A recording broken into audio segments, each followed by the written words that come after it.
Approaching farmer country, they passed into a gap between two woods.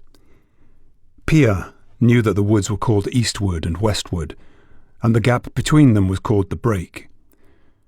Now she noticed that the break did not look like it had when they had left for the right. Then the land had been grass. Now it was earth broken up and ready for sowing. She wondered why. Her mother stopped dead and stared. After a moment she said, "So that's what they were up to." "Who?" "Our men, while we were away." Pia remembered Annie asking why the farmer men had not come to the right.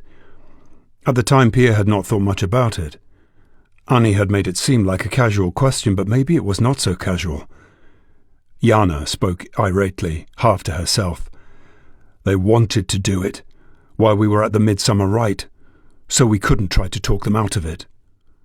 "What has Dada done?" "Ploughed up the break. It was probably all the men doing what Troon told them to do, whether they liked it or not." Pia saw two figures approaching across the break. As they came closer, she recognized them.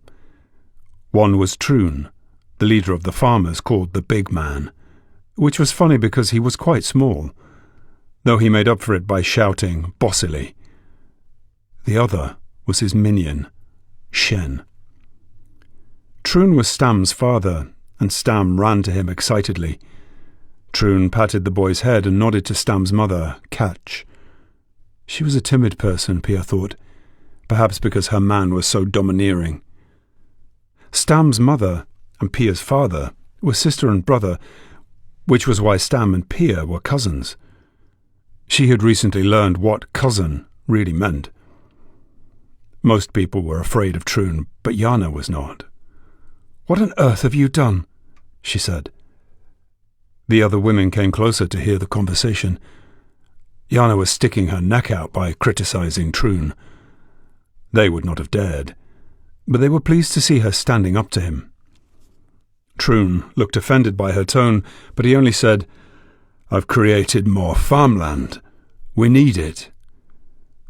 He looked around the listening circle. "You women keep having babies. Every year there are more mouths to feed." Jana was not satisfied with that answer. "This land was grazing for the herders, and it's their way through the woods to the river. They'll be outraged." "I can't help that. We need it." "You've done something reckless. The herders may not take this lying down." Pia could see that the women were awestruck by Jana's persistence.